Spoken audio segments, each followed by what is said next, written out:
میرا رب تو وہ ہے کہ اندھیری رات ہو، کالے پہاڑ ہوں اور کالے پہاڑ پر کالے ریت کے ذرات ہوں، ان ذرات میں کوئی چیونٹی چل رہی ہو اور اس کے چلنے کی جو آہٹ ہوتی ہے، میرا رب تو اس کو بھی سننے والا ہے۔ کوئی کام ایسا نہیں ہوتا جو اس کے طاقت اور قدرت سے باہر ہو۔ تمام تعریفیں اللہ کے لیے ہیں جو سارے جہانوں کا رب ہے۔ رب کے اوپر بات چل رہی تھی کہ رب کے معنی آتے ہیں پرورش کرنے والا اور پالنے والا۔ اللہ تعالیٰ کیسے پالتے ہیں، کیسے پرورش کرتے ہیں، اسی کے اوپر گزشتہ ہفتے بات چل رہی تھی۔ علماء نے لکھا ہے کہ پرورش اللہ تعالیٰ کیسے کرتے ہیں۔ اس کا ایک واقعہ کہ سمندر کے اندر ایک اللہ تعالیٰ نے ایسی مخلوق رکھی ہے، ایسا جانور رکھا ہے کہ اس کی غذا اور روزی اور خوراک صرف خالص موتی ہے، خالص موتی اس کی غذا ہے۔ کتنی بڑی تعداد میں کتنی بڑی مخلوق اللہ تعالیٰ نے سمندر کے اندر رکھی ہے۔ کتنے وہ جانور ہوں گے جو صرف موتی کھا رہے ہیں۔ ایک ہی جانور تھوڑا ہی ہوگا، وہ نہ جانے ان کی پورا نسب کتنا بڑا ہوگا۔ مثلا آپ مچھلی دیکھ لیں، ایک مچھلی کتنی طرح کی مچھلی ہیں اور سینکڑوں طرح کی چھوٹی بڑی رنگی برنگی کتنی طرح کی مچھلی ہیں، ہم ان کو شمار نہیں کر سکتے۔ اسی طریقے سے سمندر کے اندر بے شمار مخلوق ہیں، ان میں سے ایک مخلوق کہ اس کی روزی اللہ تعالیٰ نے صرف موتی رکھی ہے، وہ صرف موتی اس کی خالص غذا ہے۔ اب اگر ہم سمندر میں جائیں گے ہمیں مشکل سے موتی ملے گا، لیکن اللہ تعالیٰ کتنے موتی ان کو روزانہ کھلا رہے ہیں ہم اس کا اندازہ نہیں لگا سکتے، صرف خالص موتی۔ اب اگر ہمارے جیسا ہوتا کوئی، وہ تو یہ کہتا کہ اگر روزی دینا ہمارا اور بندے کا کام ہوتا تو یہ کہتا کہ اتنی مہنگی غذا ہے تیری، اتنی مہنگی خوراک ہے، تجھے ہم روزانہ موتی کھلائیں گے، ہمارے پاس نہیں ہے کھلانے کے لیے موتی۔ بخلی دکھاتے، کنجوسی دکھاتے اور روزی اس کی بند کر دیتے کہ اتنی قیمتی غذا ہم اس کو کھلائیں گے، اتنی قیمتی غذا۔ ہم تو اگر بازار کے اندر کوئی فروٹ مہنگا ہو رہا ہو، کوئی پھل مہنگا ہو رہا ہو، ہم وہ نہیں لے کر آتے کہ انار مہنگے ہو رہے ہیں، گھر والوں سے کہہ دیتے ابھی ریٹ بہت زیادہ ہائی ہے، لہٰذا کچھ دن کے بعد لے کر آئیں گے جب ریٹ سستے ہو جائیں گے۔ اللہ تبارک و تعالیٰ کی ذات وہ ہے کہ اس کے ہاں چاہے ریٹ مہنگا ہو چاہے سستا ہو، اس سے کوئی واسطہ اور تعلق نہیں، وہ تو ہر ایک کو روزی پہنچا رہا ہے، وہ انسانوں کی طرح بخل کرنے والا نہیں ہے۔ بخل پر ایک واقعہ یاد آیا کہ ایک شخص جو ہے بیماری ہو گئی، بیماری بڑھتی چلی گئی، بیٹے نے کہا کہ ابا جان علاج کرا لیجئے۔ اس بخیل نے بیٹے نے بخیل سے کہا، بخیل کے معنی ہوتے ہیں کنجوس، اس سے کہا ابا جان علاج کرا لیجئے۔ باپ نے کہا کہ اگر علاج نہ کرائیں تو کیا ہوگا؟ تو بیٹے نے کہا کہ ہلاکت آ جائے گی، موت آ سکتی ہے، آپ دنیا سے رخصت ہو سکتے ہیں۔ تو پھر بخیل نے کہا کہ ذرا حساب کرو کہ مرنے کے بعد جو تجہیز اور تکفین کفن دفن ہوگا اس میں کتنا خرچہ آ رہا ہے، اور جو میری بیماری ہے اس کے علاج میں کتنا خرچہ آ رہا ہے۔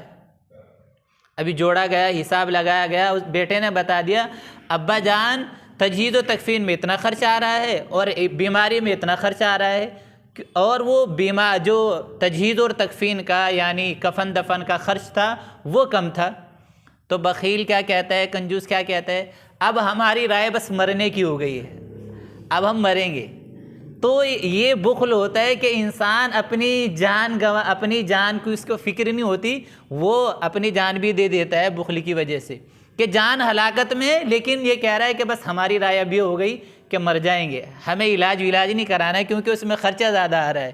تو اللہ تبارک و تعالیٰ کے ہاں ایسا کچھ نہیں ہے، انسانوں کی طرح اللہ تبارک و تعالیٰ نہیں ہے، اللہ تعالیٰ تو رزاق ہیں، پوری مخلوق کو کھلا پلا رہے ہیں۔ بہرحال یہ بات چل رہی تھی رب سے متعلق، تو رب کے دو معنی آتے ہیں، ایک پالنے والا اور ایک مالک۔ اس لیے الحمدللہ رب العالمین کا ترجمہ ہم یہ بھی کر سکتے ہیں کہ تمام تعریفیں اللہ کے لیے ہیں جو سارے جہانوں کا پالنے والا ہے اور یہ بھی ترجمہ کر سکتے ہیں کہ تمام تعریفیں اللہ کے لیے ہیں جو سارے جہانوں کا مالک ہے۔ اسی طریقے سے رب کس کو کہتے ہیں، رب کی صفت کیا ہوتی ہے؟ یہ تو ہمیں معلوم ہو گیا کہ رب کے معنی پالنے والا، لیکن رب کی صفت کیا ہوتی ہے؟ تو علماء کرام نے لکھا کہ رب کی صفت ایک تو یہ ہوتی ہے کہ وہ کبھی غافل نہیں ہوتا۔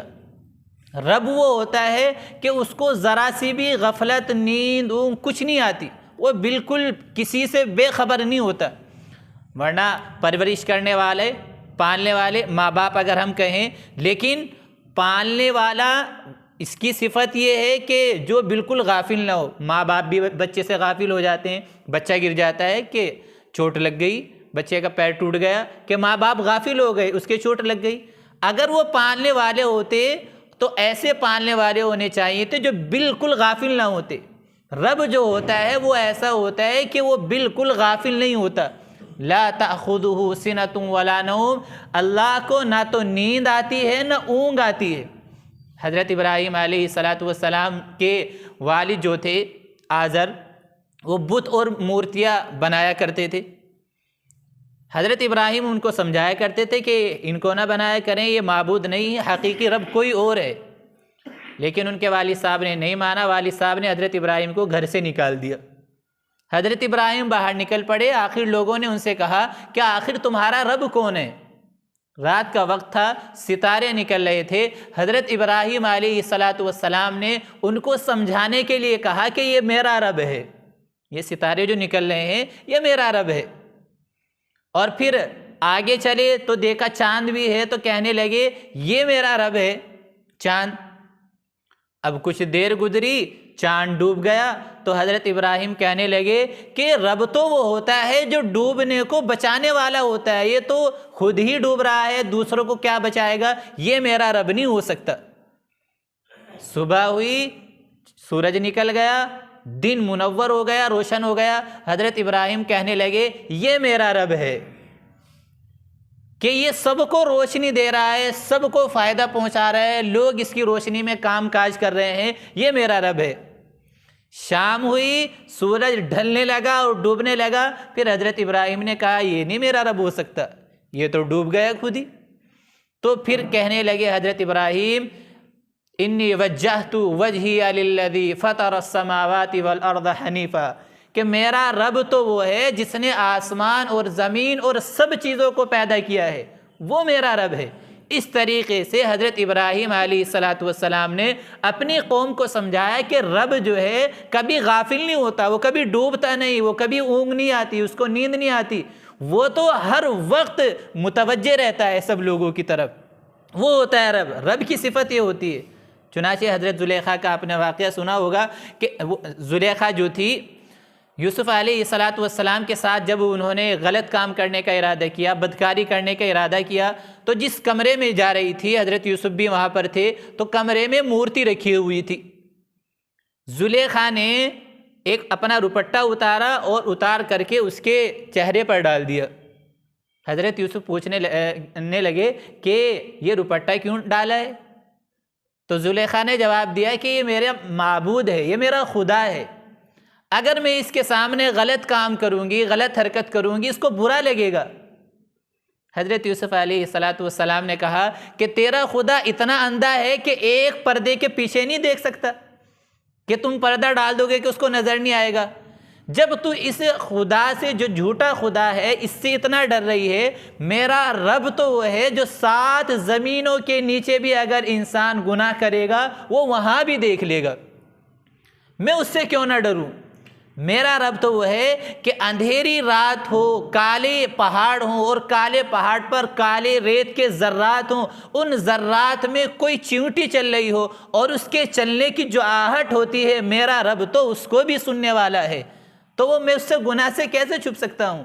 میرے رب کی صفت تو یہ ہے وہ کبھی غافل نہیں ہوتا۔ جب تو اپنے خدا سے گناہ کرتے ہوئے ڈر رہی ہے، میں اس رب سے کیوں نہ ڈروں جس پہ پوری کائنات میں کوئی چیز مخفی نہیں ہے، پوشیدہ نہیں ہے۔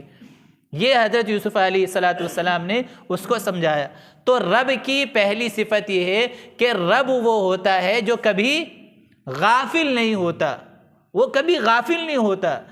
اسی طریقے سے علماء کرام نے لکھا کہ رب کی دوسری صفت یہ ہوتی ہے کہ اس کے کنٹرول میں ہر کام ہوتا ہے، کوئی کام ایسا نہیں ہوتا جو اس کے طاقت اور قدرت سے باہر ہو، ہر کام اس کے کنٹرول میں ہوتا ہے۔ اگر کسی کے پاس ہر کام کا کنٹرول نہیں ہے، ہر کام اس کی طاقت میں نہیں ہے، تو پھر وہ رب نہیں ہو سکتا، وہ معبود نہیں ہو سکتا۔ چنانچہ حضرت ابراہیم علیہ السلام کو نمرود نے کہا کہ تمہارا رب کون ہے؟ حضرت ابراہیم علیہ السلام نے جواب دیا، ربی الذی یحیی و یمیت، کہ میرا رب وہ ہے جو موت اور زندگی دیتا ہے۔ نمرود کہنے لگا یہ تو میں بھی کر سکتا ہوں، موت اور زندگی دینا جو تم بتا رہے ہو میرا وہ رب ہے، یہ کام تو میں بھی کر سکتا ہوں، مجھے رب مان لو۔ چنانچہ نمرود نے قید خانے میں سے ایک ایسے مجرم کو بلایا جس کی سزا قتل ہو چکی تھی کہ اس کو قتل ہونا ہے، اس کی سزا پھانسی تھی، اور بلا کر نمرود نے کہا کہ جاؤ میں نے تمہیں معاف کیا، اور حضرت ابراہیم سے کہا دیکھو اس کی قتل کی سزا طے ہو چکی تھی لیکن میں نے اسے رہا کر دیا، آزاد کر دیا، زندگی دے دی۔ اور ایک معصوم بے گناہ شخص کو بلایا اور بلا کر اس کو قتل کر دیا، اور کہنے لگا حضرت ابراہیم علیہ السلام سے کہ دیکھو جس کو مرنا چاہیے تھا میں نے اس کو مارا نہیں، اس کو زندگی دے دی، جس کو نہیں مرنا چاہیے تھا میں نے اس کو قتل کروا دیا، یہ موت اور زندگی تو میں بھی کرتا ہوں، لہذا مجھے رب مان لو۔ حضرت ابراہیم علیہ السلام نے کہا کہ اگر کیا مثال مشہور ہوتی ہے وہ کہ اگر گھی سیدھی انگلی سے نہ نکلے تو ٹیڑھی کرنی پڑتی ہے تب پھر گھی نکلتا ہے۔ حضرت ابراہیم علیہ السلام نے فرمایا کہ ان اللہ یأتی بالشمس من المشرق فأت بها من المغرب، کہ میرا رب وہ ہے کہ جو سورج کو مشرق سے نکالتا ہے مغرب میں اس کو ڈبو دیتا ہے، تو اسے مغرب سے نکال کر دکھا میں تمہیں مان لوں گا۔ مغرب سے نکال کر دکھا تو وہ ہکا بکا رہ گیا، اب اس کے کنٹرول میں کہاں تھا کہ وہ سورج مغرب سے نکالتا؟ تو رب تو وہ ہوتا ہے جس کے قدرت میں اور طاقت میں ہر کام ہوتا ہے، وہ ہر کام کر سکتا ہے، وہ رب ہوتا ہے، یہ رب کی صفت ہوتی ہے۔ تو حضرت ابراہیم علیہ السلام نے اس کو ایسے سمجھایا۔ تو یہ رب کی صفت ہے، پہلی صفت یہ کہ رب وہ ہے جو غافل نہیں ہوتا، ہمیشہ نگرانی کرنے والا ہوتا ہے، اور دوسری رب کی صفت یہ ہے کہ جس کے کنٹرول میں ہر کام ہو، ہر چیز کرنے کی وہ طاقت رکھتا ہو، وہ رب ہوتا ہے۔ یہ دو صفت جس کے اندر ہوں گی وہی رب ہو سکتا ہے، اس کے علاوہ کوئی رب نہیں ہو سکتا، اور یہ دو صفت ایسی ہیں یہ رب کے علاوہ کسی میں نہیں پائی جاتی، یہ صرف خدا ہی میں پائی جاتی ہیں۔ جب یہ ثابت ہو گیا کہ یہ ساری چیزیں رب کے اندر موجود ہیں تو پھر تمام تعریفیں بھی اللہ ہی کے لیے ہیں، اور جب تمام تعریفیں اللہ ہی کے لیے ہیں تو عبادت بھی اسی کی کرنی چاہیے، اور عبادت میں سب سے اہم یہ ہے کہ انسان سجدہ کرے، لہذا ہماری پیشانی صرف خدا کے سامنے جھکنی چاہیے اور کسی کے سامنے نہیں جھکنی چاہیے۔ مزاروں پر جانا، وہاں پر پیشانی رگڑنا، وہاں پر گڑ گڑانا، اس سے بہتر تو یہ تھا کہ تم خدا کے سامنے اتنا رو لیتے اور گڑ گڑا لیتے، تمہاری مراد یہی مسجد میں پوری ہو جاتی، کلیر جانے کی اور مزاروں پر جانے کی ضرورت نہیں تھی۔ انسان چلے جاتے ہیں کہ اولاد نہیں ہو رہی ہے لہذا آپ وہاں کلیر شریف میں جا کر ایک دیگ چڑھائیں، مزار آپ کی یہ مراد پوری نہیں ہو رہی ہے تو کلیر مزار پر جا کر ایک چادر چڑھائیں، وہاں پر لوگ سجدہ کرتے ہیں، جھک کر چلتے ہیں۔ جھکنا اور پیشانی کو رب کے سامنے رکھنا یہ کسی کے علاوہ ہو نہیں سکتا، یہ رب کے سامنے ہماری پیشانی جھکنی چاہیے۔ اگر قبروں کو سجدہ کرنا جائز ہوتا اور قبروں کے اندر جو دفن ہے وہ ہماری مرادیں کو پوری کر سکتے تو اس کا سب سے زیادہ مستحق کون تھا؟ نبی کریم صلی اللہ علیہ وسلم تھے، جو نبیوں کے سردار ہیں، وہ اس کے سب سے زیادہ مستحق تھے کہ ہم ان کی قبر پر جاتے، وہاں پر منتیں مانگتے، وہاں سے ہماری مرادیں پوری ہوتی۔ لیکن نبی کریم صلی اللہ علیہ وسلم نے فرمایا لا تتخذوا قبری مسجدا، میری قبر کو مسجد مت بنانا، اس پر آ کر سجدے مت کرنا۔ یہ پیغام دیا کہ قبروں کے اندر جو چلے جاتے ہیں وہ کسی کی مراد پوری نہیں کیا کرتے۔ نبی کریم صلی اللہ علیہ وسلم، حضرت عائشہ رضی اللہ تعالیٰ عنہا جو ہے باہر ایک بچی چھوٹی سی کھیل رہی تھی، حضرت عائشہ اس بچی کو اٹھا کر لائی، نبی کریم صلی اللہ علیہ وسلم کے سامنے رکھ کر کہنے لگی، اے اللہ کے نبی، کاش ہماری بھی ایسی بچی ہوتی، چھوٹی بچی، ننھی منی بچی ہماری بھی ہوتی۔ ہر ماں باپ چاہتے ہیں کہ ان کی اولاد ہوں، ان کے بچے ہوں۔ نبی کریم صلی اللہ علیہ وسلم نے جب یہ سنا تو آپ کا چہرہ سرخ ہو گیا، آپ غصہ ہو گئے اور کہنے لگے، عائشہ تم مجھ سے اولاد کا سوال کرتی ہو؟ اولاد کا دینا یا نہ دینا یہ تو رب کی عطا ہے، یہ فیصلے تو رب کرتا ہے۔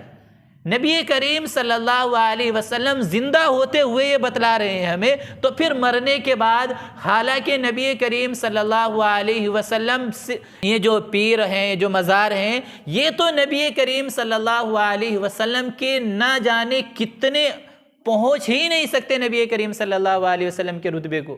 تو جب وہاں یہ منع کیا جا رہا ہے، عام جو ہم جیسے انسان ہیں، صحابہ کرام کے نہ جانے کتنے بعد ہی آئے، یہ کیسے ہماری مرادیں پوری کر سکتے ہیں؟ اس لیے انسان کو ایسی شرکیہ باتوں سے اور شرکیہ عقیدوں سے کہ میں وہاں جاؤں گا میری مراد پوری ہو جائے گی، انسان کو بچ کر رہنا چاہیے اور اپنی پیشانی صرف خدا کے سامنے رکھنی چاہیے۔ یقین جانیے، اگر آپ کی کوئی بھی مراد ہے، کوئی بھی حاجت اور ضرورت ہے، آپ اگر سچے دل سے خدا کے سامنے سجدہ ریز ہو کر دعا کر لیں گے تو ایسا نہیں ہے کہ اللہ تعالیٰ قبول نہ فرمائے۔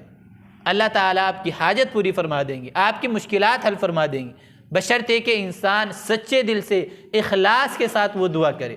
اس لیے ان تمام چیزوں کو ہمیں، اب خاص طور سے خواتین میں یہ چیزیں زیادہ پائی جاتی ہیں، انہیں بھی سمجھانے کی ضرورت ہے اور خود بھی اس پر عمل کرنے کی ضرورت ہے۔ نیند تو نہیں آ رہی ہے؟ کیا وقت ہو گیا؟ نیند آ رہی ہے تو ایک واقعہ سنا دیتے ہیں کہ ایک استاد تھے، انہوں نے اپنے شاگرد سے کہا کہ فلاں طاق میں جو ہے بوتل رکھی ہوئے وہ اٹھا کر لے کر آ جاؤ۔ اب جس کو کہا، یہ احول تھا یعنی بہنگا، اب یہ گیا وہاں، کہنے لگا استاد جی وہاں تو 2 بوتلیں رکھی ہوئی ہیں، وہاں تو 2 بوتلیں رکھی ہوئی ہیں۔ استاد جی نے کہا کہ نہیں، وہاں تو ایک ہی بوتل رکھی ہوئی ہے۔ کہ جی میں اپنی آنکھوں سے دیکھ کر آیا ہوں 2 رکھی ہوئی ہیں۔ استاد صاحب نے غصے سے کہا کہ ایک کو توڑ دو۔ اب یہ گئے، ایک کو توڑی، دیکھا دونوں غائب ہو گئی، کیونکہ بہنگے کو ڈبل نظر آتا ہے، وہ دونوں ہی غائب ہو گئی۔